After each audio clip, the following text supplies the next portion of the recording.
Bonjour à tous, j'espère que vous allez bien, je suis super heureux de vous retrouver aujourd'hui. En plus il fait très beau dehors en Alsace, malgré ce qu'on peut raconter sur l'Alsace en plein milieu de décembre.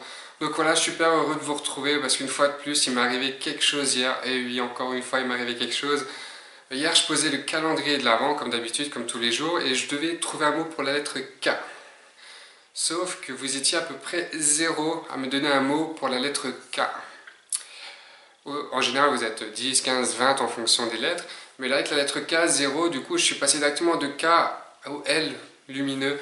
Et j'ai fait mon post sur le lumineux. Et puis, au moment où je fais le post, quelques temps après, je reçois les premiers commentaires par rapport au K. Et certains m'ont donné karma. Donc, Isaac m'a tout de suite donné karma. Alors que je viens juste de poser le post. 30 secondes, 2 minutes plus tôt, j'aurais mis un post avec K. Mais bref, voilà, tout ça pour vous dire que finalement le mot karma, je l'adore. Et je voulais vraiment tourner une vidéo pour parler de ce karma. Si hier il n'est pas arrivé, c'est qu'il ne devait pas arriver. Et qu'il soit venu que maintenant, c'est peut-être parce que je vais tourner une vidéo. Donc je vais tourner une vidéo parlant du karma, une loi universelle très très importante.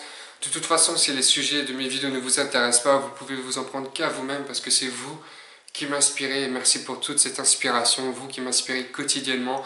Quand je rencontre des gens, quand je regarde autour de moi, quand je discute avec vous, c'est vous qui me donnez des idées, enfin indirectement des idées qui m'inspirent en tout cas. Merci à vous pour vos partages, pour vos commentaires, pour tout ce que vous faites. Parce que sans vous, je ne serais pas grand-chose. Enfin bref, trêve de bavardage, revenons à cette loi karma. Qu'est-ce que c'est? C'est un sanskrit signifiant acte ou action. Alors elle est comparable à la loi de Newton. Newton qui est vraiment physique, où on pousse quelque chose, derrière il y aurait une force similaire, donc d'intensité égale et opposée qui va être dans notre sens. Et la loi karma, c'est la même chose. Si vous envoyez des choses positives, vous allez recevoir des choses positives. Et inversement, si vous envoyez des choses négatives, vous allez recevoir des choses négatives. Pour résumer, la loi karma, c'est ça. Mais si on est capable de prendre conscience de comment fonctionne en détail la loi karma, on est capable de la dompter. Donc c'est Deepak Chopra qui l'a dit dans plusieurs ouvrages. Nous sommes capables de surmonter, de modifier, de tourner à notre façon cette loi pour recevoir que des choses bénéfiques et positives pour nous. Donc on va voir ensemble ces 12 lois qui régissent la loi karma. Et franchement, elles sont impressionnantes. Vous en avez déjà entendu parler par-ci, par-là. Sans mettre un nom dessus, je vais mettre le nom dessus et je vais toutes vous les résumer. Prenez un stylo pour les noter, c'est très important. Vous essayez de voir à peu près où vous en êtes par rapport à cette loi karma, par rapport à ces 12 lois que je vais faire en accéléré parce que j'ai pas envie que la vidéo dure trop longtemps non plus. Donc voilà, commençons tout de suite. Premier point, la grande loi. Vous récoltez ce que vous semez. C'est simple. Si vous faites du mal, vous allez recevoir du mal. Ça, c'est la grande loi de la loi karma. 2. La loi de la création. L'univers a besoin qu'on participe, qu'on fasse des choses. Alors si vous faites des choses, soyez vous-même et entourez des personnes avec qui vous voulez être et personne d'autre. Entourez-vous de ce que vous voulez avoir dans votre vie actuelle. 3. La loi de l'humilité. Vous allez recevoir ce que vous fuyez. Alors si vous détestez quelque chose, si vous ne voulez pas quelque chose, vous pouvez être sûr que c'est ce qui va arriver, c'est ce que vous allez recevoir. Faites attention. 4. La loi de la croissance. Si vous souhaitez un changement autour de vous, n'attendez pas que les gens changent. Tout ce que vous allez faire pour changer en vous va avoir un impact sur votre entourage. Si vous voulez que ça change, vous devez commencer à changer et le reste se fera tout seul. 5. La loi de la responsabilité. Nous sommes le miroir de ce qui nous entoure. C'est une vérité universelle. Ce qui signifie par exemple, s'il y a quelque chose de mal dans votre vie, c'est qu'il y a quelque chose de mal, de mauvais en vous.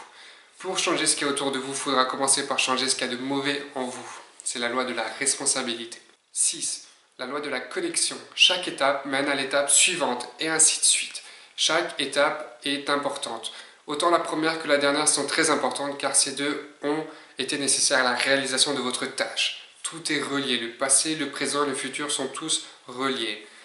7. La loi de la concentration. On ne peut pas penser à deux choses simultanément. Donc ce qu'il faudrait faire, c'est penser à des valeurs nobles, à des valeurs spirituelles où les fréquences sont très élevées, à l'amour, à la paix, à des choses comme ça. Et si vous pensez à ça, vous ne pourrez pas penser à une deuxième chose à la fois, donc vous ne pourrez pas penser à la colère, à l'avidité, à toutes les choses négatives qui nous entourent. C'est la loi de la concentration. 8. La loi du don et de l'hospitalité. Alors on pourrait penser à autre chose malgré son nom, mais cette loi est toute simple. Si vous prétendez savoir quelque chose, tôt ou tard, vous allez devoir le démontrer. C'est là que nous mettons ce que nous prétendons avoir appris dans la pratique. 9. La loi du ici et maintenant. Tout ce que vous avez vécu et votre passé, ne revenez pas en arrière. vos vieilles pensées, vos vieilles habitudes de comportement, vos vieux rêves vous empêcheront d'avoir de nouveaux rêves, nouvelles pensées et nouvelles habitudes. Faites attention, ne vous focalisez plus sur le passé. La seule chose que vous pouvez modifier est uniquement le présent et sera toujours le présent.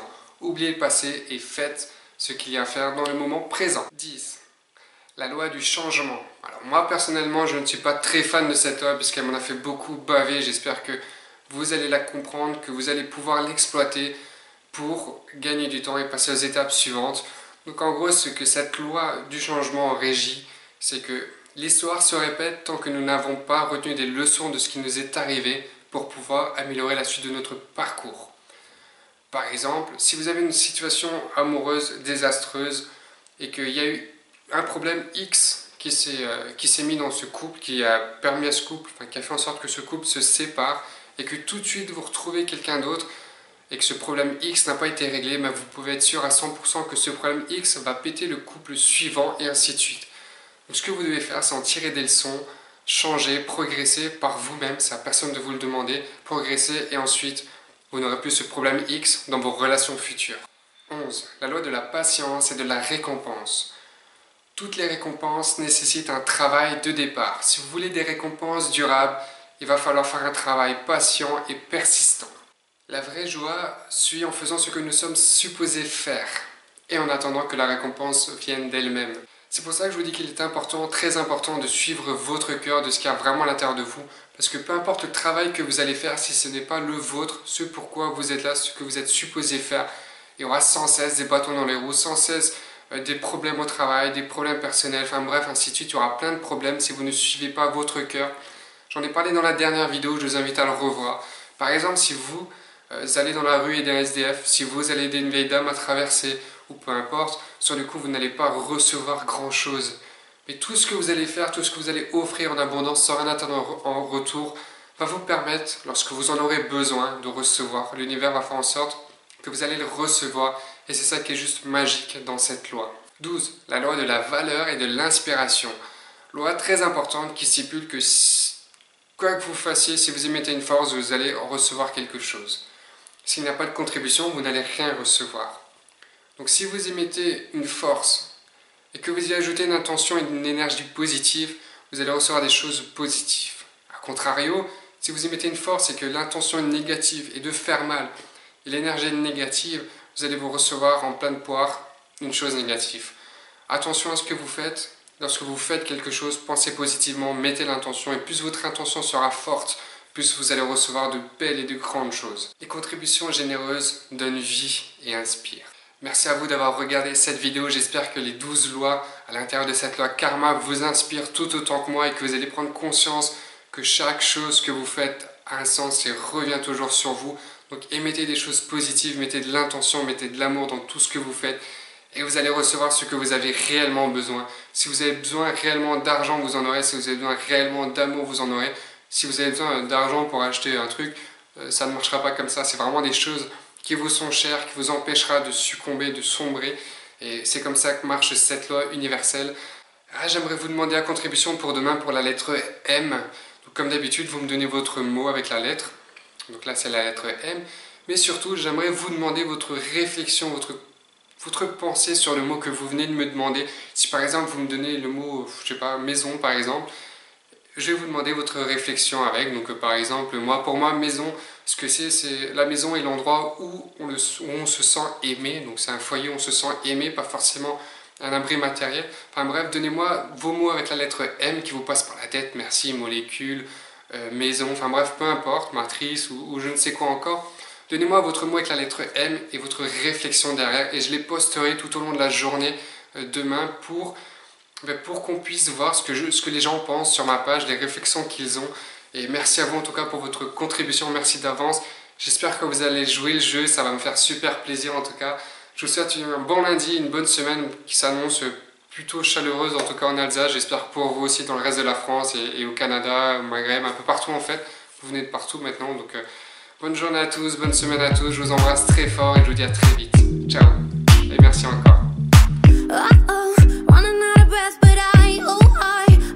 Stamina.